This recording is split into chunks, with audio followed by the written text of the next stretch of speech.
नमस्कार, स्वागत है आपका भक्ति टेल्स में, जहां हम आपको लेकर चलते हैं आध्यात्मिक कथाओं की उस दिव्य यात्रा पर, जहां हर कथा में छुपे हैं जीवन के गहरे सत्य, भक्ति का अमृत और आत्मा को छू लेने वाले संदेश।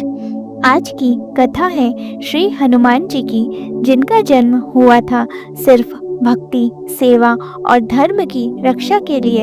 ये कथा शुरू होती है त्रेता युग में। अंजना, जो पहले एक अप्सरा थी, उन्हें एक श्राप के कारण धरती पर जन्म लेना पड़ा। उन्होंने वानर राज केसी से विवाह किया और पर्वतों पर तपस्या करने लगी। उनकी प्रार्थना थी ऐसा पुत्र मिले जो बलशाली हो, बुद्धिमान हो और ईश्वर का सच्चा भक्त हो। अंजना की गहन तपस्या से वायुदेव प्रसन्न हुए। उसी समय अयोध्या में राजा दशरथ अपने पुत्रों के लिए यज्ञ कर रहे थे।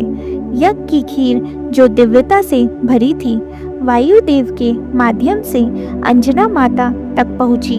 उस खीर के सेवन के बाद अंजना ने एक तेजस्वी पुत्र को जन्म दिया, जिसका नाम पड़ा हनुमान।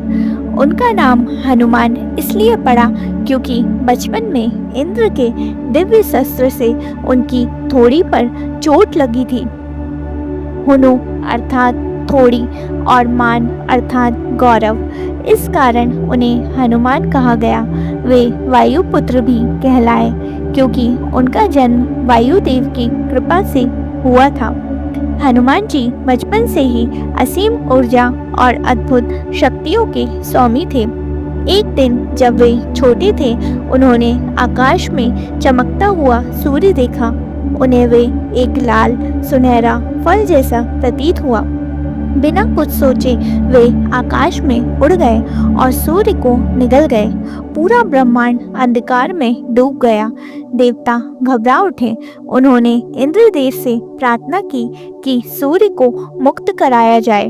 इंद्रदेव ने अपने दिव्य शस्त्र से हनुमान जी पर प्रहार किया, जिससे उनकी थोड़ी पर चोट लगी और वे पृथ्वी पर गिर पड़े।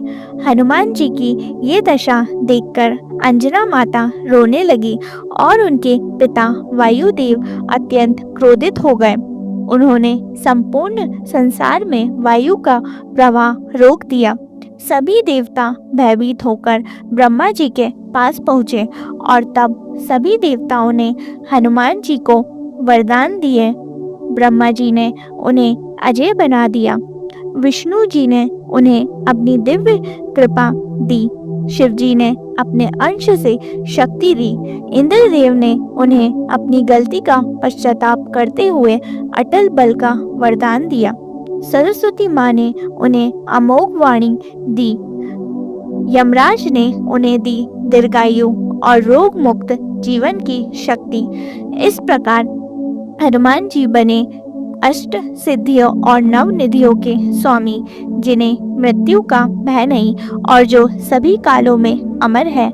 हनुमान जी की प्रतिभा देखकर उन्हें भेजा गया शिक्षा प्राप्त करने सूर्य देव के पास, जो स्वयं वेदों के ज्ञाता थे।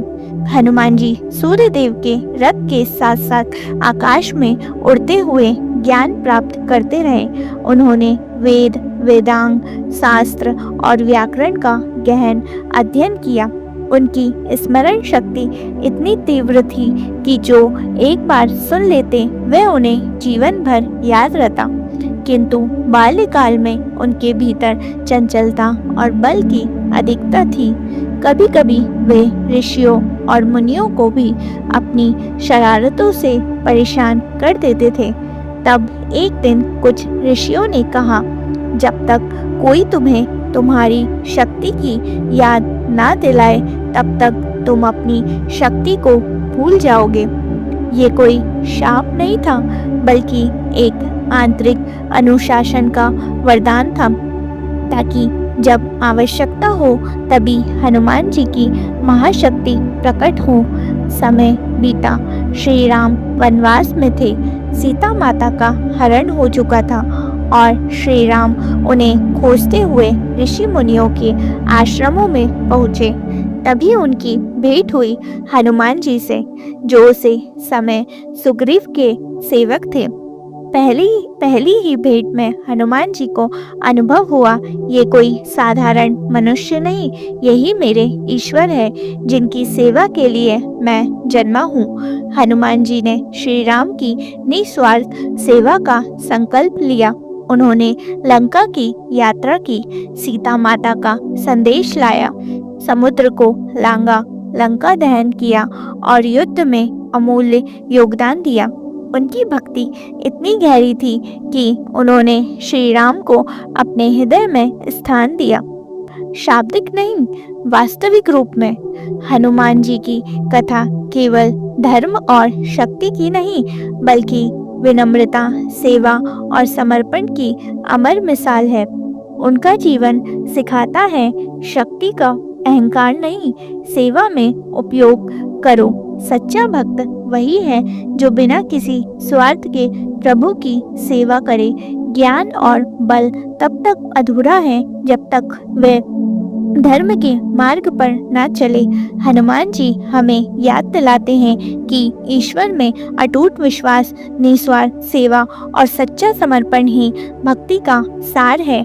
अगर आपको हनुमान जी की ये बाल कथा और दिव्य जीवन प्रेरणादायक लगा हो तो भक्ति टेल्स चैनल को ज़रूर सब्सक्राइब करें, इस वीडियो को लाइक करें और अपने मित्रों व परिवारजनों के साथ साझा करें। कमेंट में ज़रूर लिखें, जय बजरंगबली, जय श्री राम। फिर मिलते हैं एक और भक्तिपूर्ण कथा में। तब तक के लिए राम राम जी।